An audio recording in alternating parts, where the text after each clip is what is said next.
Very sad afternoon to all of you. We are all part in the grief. Dr. Manmohan Singh was not born in Pakistan, was born in then India, which later was forced to become Pakistan. However, his love for his companions in that area was never lost. When he became Prime Minister, his classmate visits Delhi and they were just reunited for the entire day. That was a very great lesson from his life, number one. Number two, he was from a very poor family.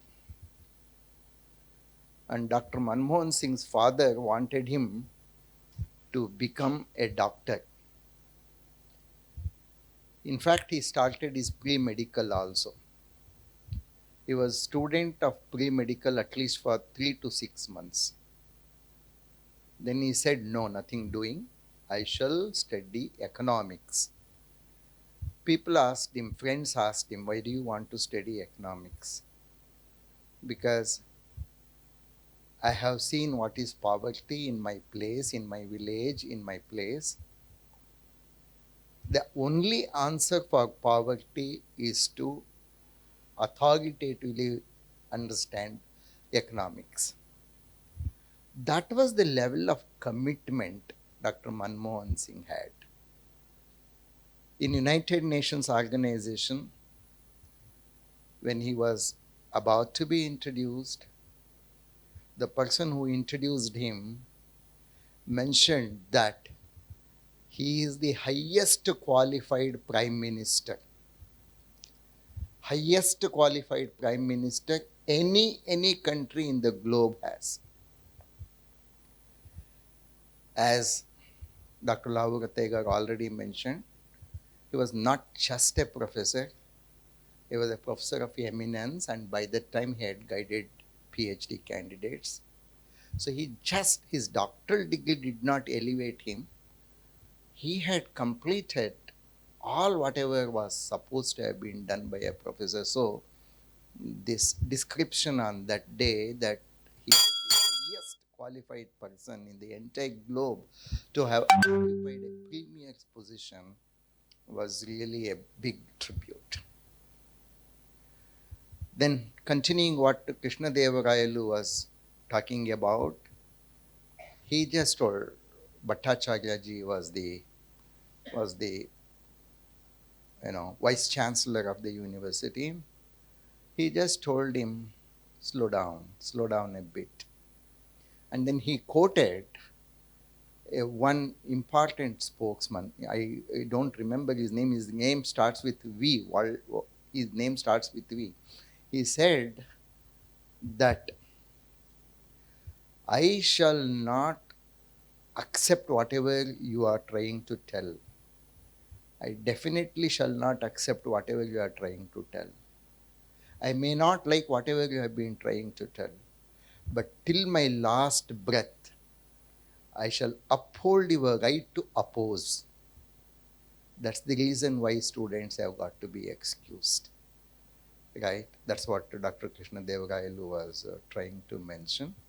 And that's exactly what we have seen also in this institution, particularly Dr. Lavugataya Garu, we have seen. And obviously, but that should not be taken by students and by faculty as the weakness of the institution, but it is a strong point because the strength of excusing now will reflect in the life later, will definitely reflect in the life later. That's the most important point.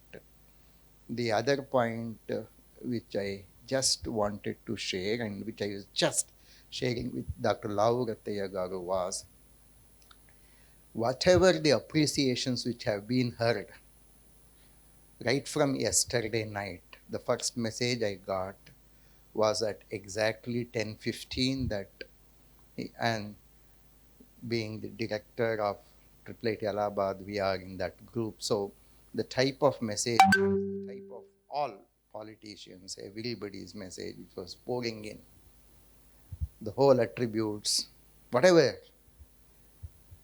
Had the same people spoken about the same with the same whatever they have been speaking when he was living, at least 1 year ago, at least 2 years ago, at least 3 years ago, perhaps he would have felt, perhaps his soul would have felt, yes, I have also done something.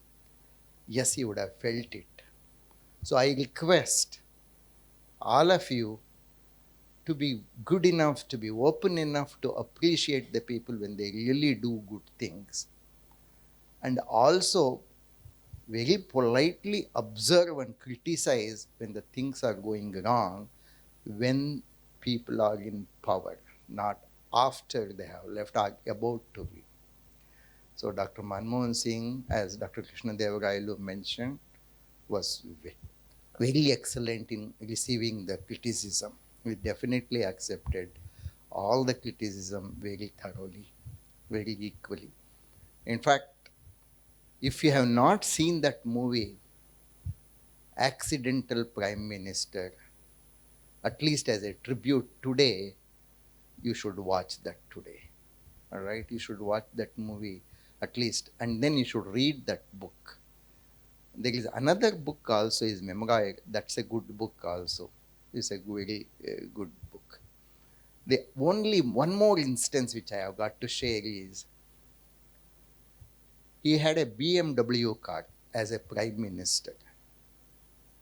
And before getting into the car, he would look at his Maruti 800 car, which was parked, which used to be parked just behind BMW car.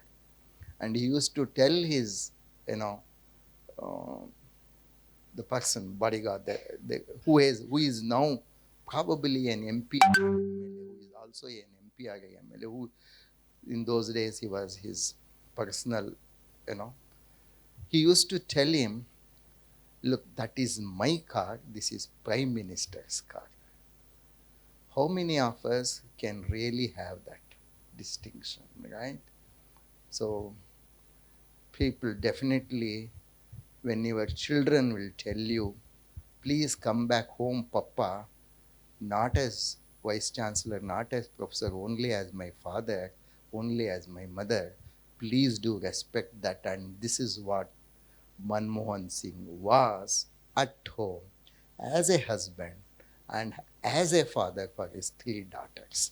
Never was he prime minister, never was he governor of RBI at home, never was he economic advisor at home. That are the great things of Dr. Manmohan.